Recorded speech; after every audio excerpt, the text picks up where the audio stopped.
Hello students, मेरा नाम अंतरप्रीत है। मैं आपको बैंकिंग के एग्जाम्स का क्वांट सेक्शन पढ़ाऊंगा।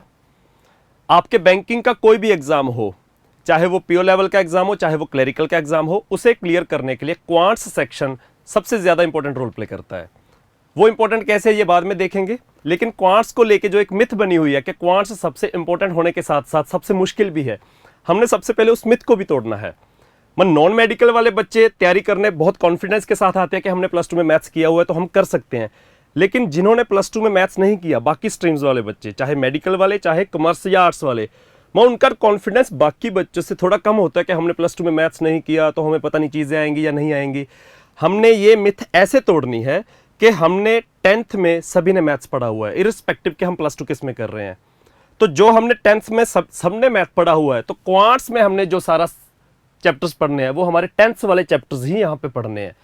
हमारा फोकस इस चीज़ पे रहेगा कि हमने जो 10th में बहुत साल पहले चीज़ें पढ़ी हुई हैं उनको कैसे रिविजिट करना है, कैसे उनको पॉलिश करना है और कैसे हमने उसमें एक्सपर्ट होना है।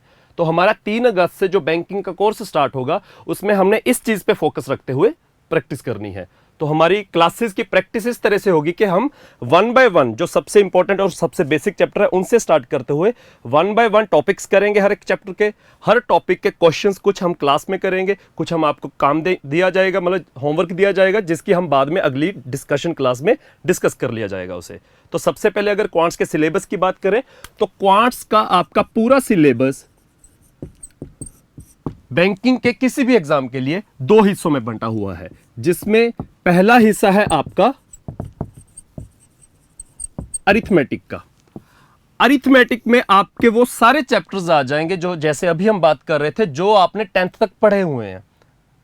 अगर हम एक एक चैप्टर को याद भी करें तो आपको याद आ जाएगा कि ऐसे चैप्टर्स पढ़े हुए हैं। तो सबसे पहले सबसे इंपॉर्टेंट चैप्टर आपका परसेंटेज का, परसेंटेज के बाद दूसरा चैप्टर आपका रेशियो का। ये परसेंटेज और रेशियो आपके अरिथमेटिक के सबसे इंपॉर्टेंट सबसे बेसिक टॉपिक्स हैं। इसके बाद 1 बाय 1 आपको याद होगा कि आपने प्रॉफिट लॉस पढ़ा हुआ है। अगर किसी बच्चे को कोई और चैप्टर पहले याद आ रहा है तो वो कमेंट सेक्शन में अभी कमेंट कर दे कि ये भी चैप्टर था, साथ साथ हम लिखते जा रहे हैं।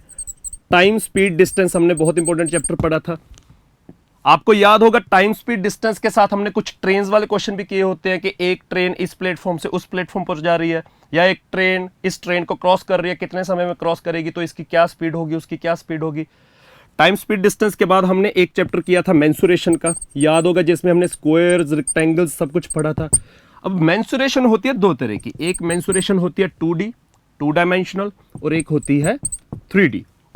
इसके बाद एजेस के साथ आपने पार्टनरशिप भी किया होगा। हमने 2 चैप्टर इंटरेस्ट वाले भी किए थे, एक सिंपल इंटरेस्ट और दूसरा एक और इंटरेस्ट पढ़ा था हमने कंपाउंड इंटरेस्ट। इस तरह से एक आपका मिक्सचर एलिगेशन का चैप्टर। मिक्सचर एलिगेशन के बिना हमारा एक एवरेज का चैप्टर, एवरेज सभी बच्चों को याद होगा कि हमने एवरेज पढ़ी थी। एवरेज तो वैसे जनरली हम वैसे भी यूज करते हैं, जो क्रिकेट देखने के शौकीन स्टूडेंट्स होंगे उनको पता होगा कि एवरेज बहुत इंपॉर्टेंट टर्म है क्रिकेट में।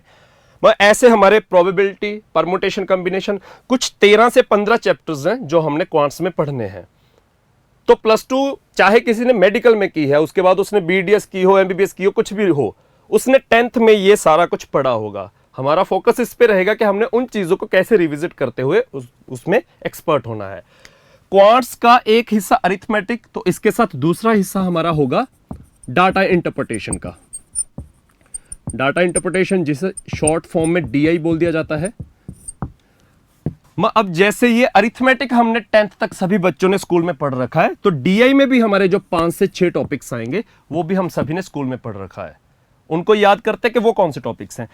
परसेंटेज रेशियो से लेकर मिक्सचर एलिगेशन या एजेस तक, एवरेज तक हमने जितने टॉपिक्स पढ़े हैं, इनमें हमारे क्वेश्चंस किस तरह के होते थे कि एक स्टेटमेंट दी हुई है, उस स्टेटमेंट में 2 या 3 चीजें गिवन है और कुछ पूछा गया है, बस स्टेटमेंट में सारा क्वेश्चन डिजाइन होता है। डाटा इंटरप्रिटेशन में हमारे वो सारे टॉपिक्स आ जाएंगे जिनमें हमें जो इंफॉर्मेशन गिवन है वो किसी स्टेटमेंट की फॉर्म में नहीं है, वो एक फिगर की फॉर्म में है। फिगर की फॉर्म में क्या क्या इंफॉर्मेशन गिवन होती थी, अगर हम याद करें, हमने अभी क्रिकेट की बात की थी तो क्रिकेट से याद कर लेते हैं कि आपने क्रिकेट में पाई चार्ट बना देखा होगा। पाई चार्ट के बिना आपने क्रिकेट में डाटा टेबल भी बना देखा होगा, जब आपके पास बॉलर्स का डाटा दिया जाता है कि इस बॉलर ने इतने ओवर फेंके, इतने उसमें मेडन गए, इतने उसमें रन्स डाले गए, इतनी उसने विकेट्स ली। तो वो डाटा टेबल इंफॉर्मेशन उसमें भी गिवन है, पाई चार्ट में, लाइन चार्ट में, बार ग्राफ में, वो सारे टॉपिक्स आपके डीआई में आ जाएंगे। वन बाय वन अगर हम लिखें तो bar graph, data table, line chart और पाई चार्ट, ये तो हो गए आपके 4 टॉपिक्स। एक हमारा 5th टॉपिक इन चारों से बनेगा, that is mix chart. Mix chart नाम से पता लग रहा है कि मिक्सचर ऑफ चार्ट्स, जब किसी एक ही क्वेश्चन में एक पाई चार्ट हो, एक साथ में डाटा टेबल बना हो, जब एक ही क्वेश्चन में एक से ज्यादा चार्ट, एक चार्ट और एक टेबल ऐसा कुछ हो तो वो है मिक्स चार्ट। और इसमें आखिरी टॉपिक आपका आ जाएगा डाटा सफिशिएंसी का। डाटा सफिशिएंसी हमने स्पेसिफिकली करनी है क्वाड्रेटिक इक्वेशंस पर बेस्ड। तो ये हमारा सारा बैंकिंग का सिलेबस है। बैंकिंग में जो हमने बैंकिंग में हमने जो क्वांट्स का सेक्शन पढ़ना है वो हमारा 2 हिस्सों में बंटा हुआ है। उन दोनों हिस्सों में हमने ये चीजें पढ़नी है। तो अब सबसे पहले डीआई की बात करते हैं। डीआई का डाटा सफिशिएंसी बिल्कुल अलग टॉपिक है, वो बिल्कुल अलग से हम तैयार कर लेंगे, बहुत जल्दी तैयार हो जाएगा। लगभग सबसे आसान टॉपिक्स में से वो टॉपिक है। उसके बिना डीआई के हमारे जितने टॉपिक्स हमने लिखे हुए हैं, डाटा टेबल में डाटा टेबल हो गया, bar graph, line chart, pie chart और उसके जैसा ही एक मिक्स चार्ट, ये सारे के सारे टॉपिक्स में क्या होगा कि आपको एक फिगर दी होगी, 2 फिगर्स भी हो सकती है जैसे मिक्स चार्ट की हम बात कर रहे थे अभी, उनमें हमें कुछ इंफॉर्मेशन गिवन होगी और उस इंफॉर्मेशन पर बेस्ड हमें उसके अंदर 5 क्वेश्चंस का सेट होगा। वो 5 क्वेश्चंस कैसे होंगे? वो 5 के 5 क्वेश्चंस आपके होंगे परसेंटेज और रेशियो पर बेस्ड। तो आपकी सारी की सारी डीआई इन 2 चैप्टर्स पर बेस्ड है, परसेंटेज और रेशियो पर। और ऐसा नहीं कि सिर्फ डीआई ही परसेंट रेशियो पर बेस्ड है, आपके अरिथमेटिक के लगभग सारे चैप्टर्स, 1-2 को छोड़ के, जैसे प्रोबेबिलिटी परमुटेशन को छोड़ के, एवरेज को छोड़ के, एक आधे और चैप्टर को छोड़ के, आपका सारा का सारा अरिथमेटिक का सिलेबस भी इन दोनों चैप्टर्स पर ही खेलेगा।